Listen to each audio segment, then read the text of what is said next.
नमस्कार, market open चुनाव में आप सभी का स्वागत है। मैं हूं सुमित और भारतीय बाजारों के लिए आज फिर निफ्टी के लिए खासतौर से रिकॉर्ड क्लोजिंग और इंट्राडे में निफ्टी ने आज रिकॉर्ड हाइज भी बनाए, लेकिन हाँ हायर लेवल से थोड़ी सी बिकवाली आते हुए दिखाई पड़ी और एक्सपायरी से ठीक पहले मार्केट्स के अंदर थोड़ा सा प्रेशर ज़रूर बनता हुआ दिखाई पड़ा। शुरुआती तेज़ी और तेज़ी फर्स्ट हाफ में इनफैक्ट अच्छी खासी तेज़ी थी, निफ्टी में तेज़ी, निफ्टी बैंक में तेज़ी और उसके बाद मिड कैप स्मॉल कैप की तेज़ी भी रही, लेकिन सेकंड हाफ तक आते आते निफ्टी की तेज़ी फिसल आउट हुई, सेंसेक्स की तेज़ी फिसल आउट हुई, निफ्टी बैंक की तेज़ी फिसल आउट हुई, मिड कैप स्मॉल कैप की तेज़ी आज इंटैक्ट रही और वहाँ पे कुछ हद तक खरीदारी आज बनते हुए दिखाई पड़ी।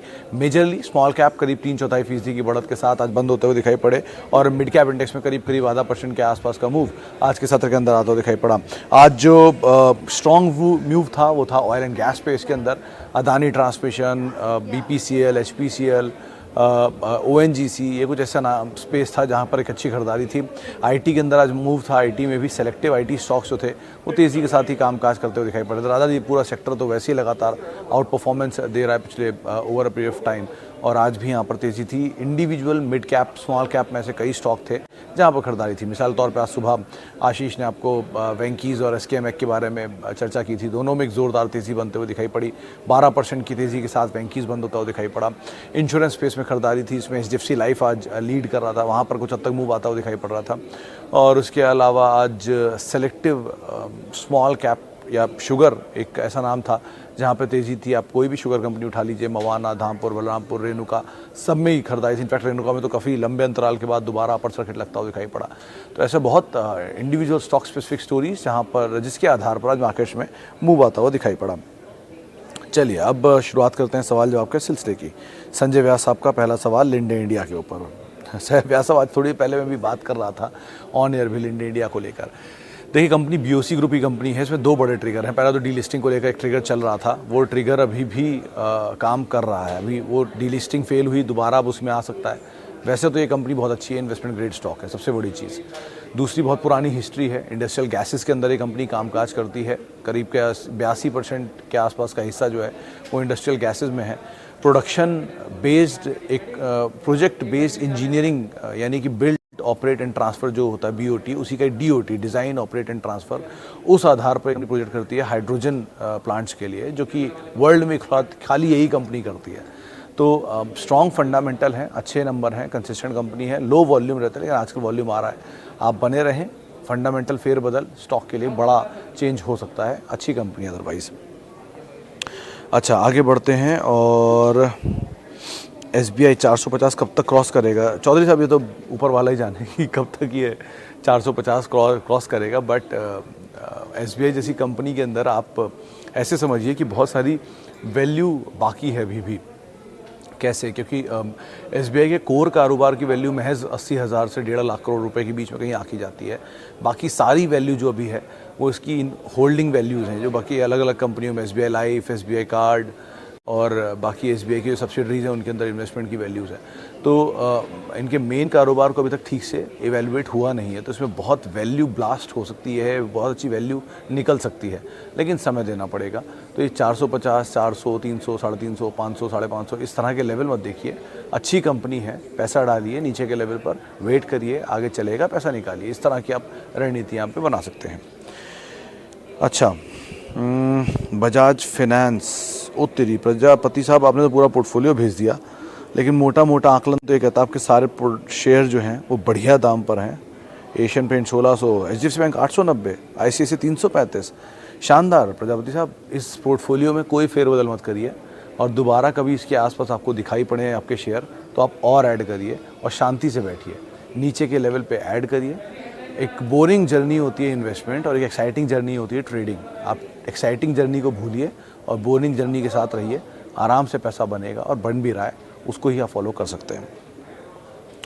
अच्छा, इंडिगो पेंट में सर वैसे तो कंपनी ठीक है शर्मा साहब, पर थोड़ा महंगा ज़रूर है, क्योंकि ये इसके मार्केट शेयर के लिहाज से देखो तो ये 6% शायद मार्केट कंपोज करता है बाकी पेंट कंपनी से कंपैरिजन में, लेकिन जो वैल्यूएशन है वो इसे बड़ी कंपनियों के बराबर का मिलता है। तो थोड़ा ईज आउट होने दीजिए, नीचे मिले तो दोबारा आप इसमें ऐड कर सकते हैं अपनी पोजीशन। लेकिन अगर लीडर है तो ऑब्वियसली बात है एशियन पेंट, बर्जर पेंट्स और पीडीलाइट, 3 कंपनियां हैं जिनको आप पहली तवज्जो देंगे।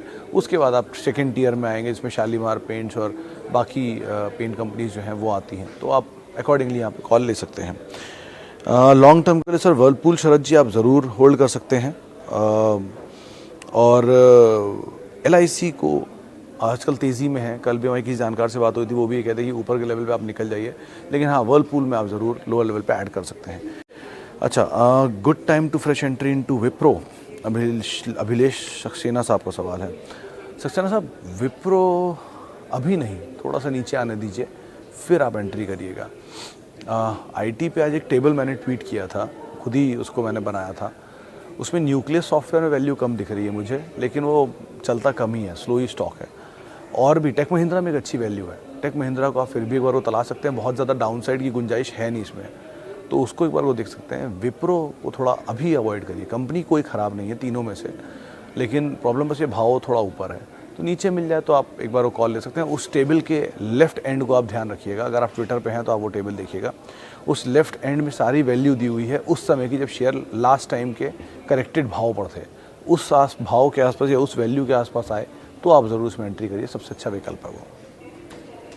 अच्छा, आगे बढ़ते हैं। भारतीय एयरटेल में तेज़ी बनेगी क्या सर? सुमित जी, भारतीय एयरटेल वैसे तो स्लो मूवर है, हाल में अच्छा चला भी था और बढ़िया तेज़ी दिखा के, अब आपने किस भाव पे खरीदारी की कहना मुश्किल है, लेकिन अदरवाइज में रिसेंटली अच्छा मूव ज़रूर देखा गया था। कंपनी अच्छी है, समय देंगे तो शायद पैसा ही बन सकता है। गौरांग शाह जैसे जानकार तो इस पर बहुत लंबे समय से बुलिश हैं, तेज़ी देख रहे हैं। आपके लिए राय कि आप थोड़ा टाइम दीजिए, लेकिन मतलब अगर आप बहुत ज़्यादा स्विंग में इंटरेस्टेड हैं तो शायद ये स्टॉक आपके लिए नहीं बना। ये बहुत स्लो स्टेडी स्टॉक है, अकॉर्डिंगली चलता हुआ दिखाई पड़ेगा। अच्छा, आगे बढ़ते हैं। मोतीलाल ओसवाल और FSL। सुनील कुमार साहू साहब, मोतीलाल ओसवाल के केस में मतलब आप बने रह सकते हैं, अगर आपके पास है तो नीचे आपको ऐड भी कर सकते हैं। फर्स्ट सोल्यूशन किस भाव पे खरीदा उस पर डिपेंड करता है कि ये 2 डिजिट में घूमने वाला शेयर सडनली 3 डिजिट में स्ट्रांगली कामकाज करता हुआ दिख रहा है, तो अब इन भाव पर आप एंट्री करना चाह रहे हैं या आपने ले रखा है ये कहना मुश्किल है। तो मोतीलाल ओसवाल ठीक है, बने रहिए, चला भी है। फर्स्ट सोल्यूशन किस भाव पे ख़रीदा है उसके ऊपर बहुत कुछ डिपेंड करेगा। जयंत घोषाल साहब का सवाल है, इन्फोसिस। घोषाल साहब, आपने सिर्फ इन्फोसिस लिखा है, आपने ख़रीद रखा है, ख़रीदना चाहते हैं, आप क्या करना चाहते हैं क्लियर नहीं है। दोनों ही विकल्पों के लिहाज से अगर आपने ख़रीद रखा है नीचे के दाम पर, बने रहिए। आपने नहीं ख़रीदा है, आप ख़रीदना चाहते हैं, वेट करिए। आपने ख़रीद रखा है, लॉस में है, तो भी वेट करिए, नीचे मिल जाए ऐड करिए। इस तरह की रणनीतियाँ बना के रखिए। 7.5 लाख करोड़ की मार्केट कैप पहुंचने वाली है, देश की चौथी सबसे बड़ी कंपनी है मार्केट कैप के लिहाज से, दूसरी सबसे बड़ी कंपनी है IT स्पेस में, तो आपको कोई टेंशन होनी नहीं चाहिए। कैश वेज कंपनी अभी भी अपना प्रॉपर इसके अंदर कैश फ्लो जनरेट हो रहा है, और रिसेंटली जो आंकड़े मैंने पढ़े थे उसके लिहाज से इसने अभी तक पूरा बायबैक किया भी नहीं है, तो बायबैक का भी कुछ हिस्सा बाकी भी है, और बायबैक होने के बाद उसकी सिचुएशन और अलग होगी। इस भाव पर भी अगर बायबैक हो रहा है, कंपनी बायबैक कर रही है, तो आप खुद ही समझ लीजिए कि किस तरह की वैल्यू इसके अंदर तलाशी जा रही होगी। तो आप बने रहिए, कोई ऐसा इशू नहीं है। बस आपको तीनों में रणनीतियों को हिसाब से देखना है। नीचे ऑब्वियसली बात है, कभी 600 650 बुरे दौर में जब वो आया था वैसा भाव मिल जाए तो जैकपॉट है, लेकिन अगर वैसा भाव नहीं मिलता और नीचे के दाम मिलता है तो आप ज़रूर ऐड करिए।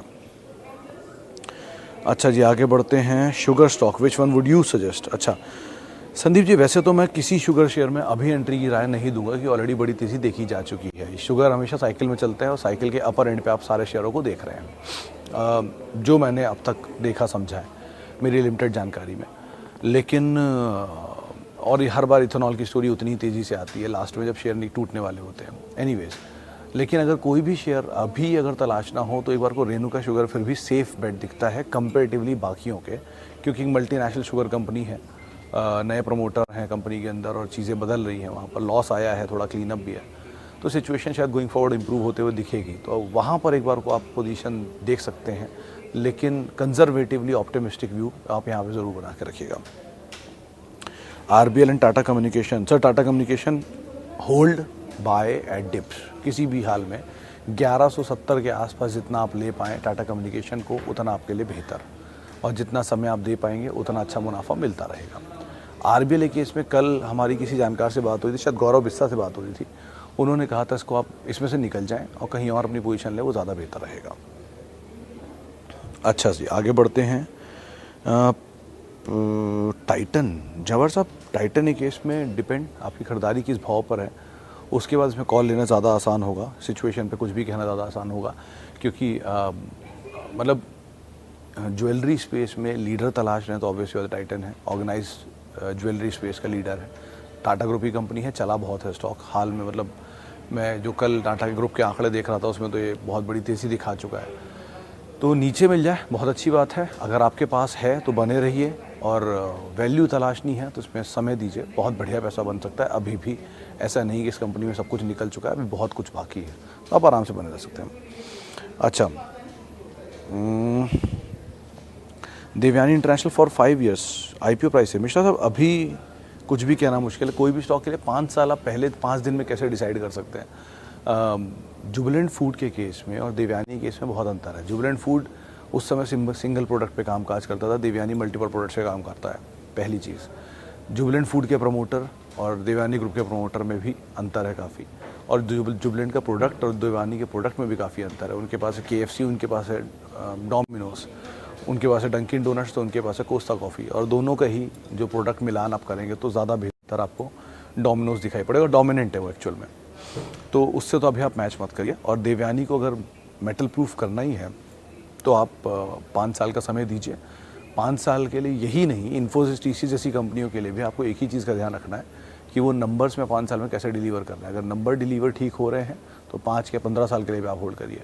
अगर नंबर डिलीवर सही नहीं हो रहे हैं तो 5 महीना भी रखना ठीक नहीं है। तो अभी कोई कॉल मत लीजिए, वेट करिए, नंबर्स को इवैल्यूएट करते रहिए और उसके हिसाब से फैसला ले सकते हैं। अच्छा जी, आगे बढ़ते हैं, और टाटा मेटालिक्स पे हर्षद जी का सवाल है। हर्षद जी, टाटा मेटालिक्स वैसे तो बढ़िया कंपनी है, डिलीवर भी अच्छा किया, 2 क्वार्टर के नंबर तो बहुत ही अच्छे थे, तो फिलहाल तो बने रहिए, टाटा ग्रुप की कंपनी है, और मेटल साइकिल भी तेज़ी की तरफ है, मतलब ऊपर से टूटा भी है, वापस रिबाउंड कर जाएगा, तो ऐसा कोई कंसर्न इसके साथ एज ऑफ नाउ नहीं है, आप आराम से बने रह सकते हैं। इंजीनियर्स इंडिया लिमिटेड में आप तेज़ी में एग्जिट करें, वो ज़्यादा बेहतर रणनीति रहेगी, और अगर आप स्विच करना चाहते हैं तो ONGC एक बार को PSU स्पेस में ज़्यादा बेहतर विकल्प है, उसको तलाश सकते हैं। चलिए, एक आखिरी सवाल और लेते हैं। Doctor Reddy share to buy और सेल। गुप्ता साहब, डिपेंड, आपका टाइम फ्रेम क्या है, लेकिन अगर टाइम फ्रेम आपका ठीक है, बढ़िया है, तो आप बाय करिए। अगर आपका टाइम फ्रेम छोटी अवधि का है तो मैं कुछ भी नहीं कह पाऊँगा, बड़ी अवधि का है तो आप आराम से खरीदारी करिए, और नीचे मिले तो आप और खरीदारी करिए। कंपनी में प्रॉब्लम नहीं है, एक बड़ी तेज़ी के बाद ईज आउट हो रहा है स्टॉक, होने दीजिए, जितना नीचे मिले उतना अच्छा, और अकॉर्डिंगली आप नीचे इसको ऐड कर सकते हैं। अभी भी ब्रोकर हाउस टारगेट्स में 7000, 7200, 6800 इसी तरह के टारगेट्स आते हुए दिखाई पड़ रहे हैं। चलिए, फिलहाल अब इतने ही सवालों को मैं शामिल कर पाऊंगा, माफ़ी उन सभी लोगों से जिनसे हम बातचीत नहीं कर पाए। बहुत बहुत शुक्रिया उन सभी लोगों का जिन्होंने हमसे आज सवाल पूछे। कल आपसे फिर मुलाकात होगी इसी जगह, तब तक के लिए ज़रा ध्यान से संभल कर ट्रेड करिएगा, एक्सपायरी का दिन है कल, और आप मेरे साथ जुड़ सकते हैं @सुमित रिसर्च मेरा ट्विटर हैंडल है। नमस्कार।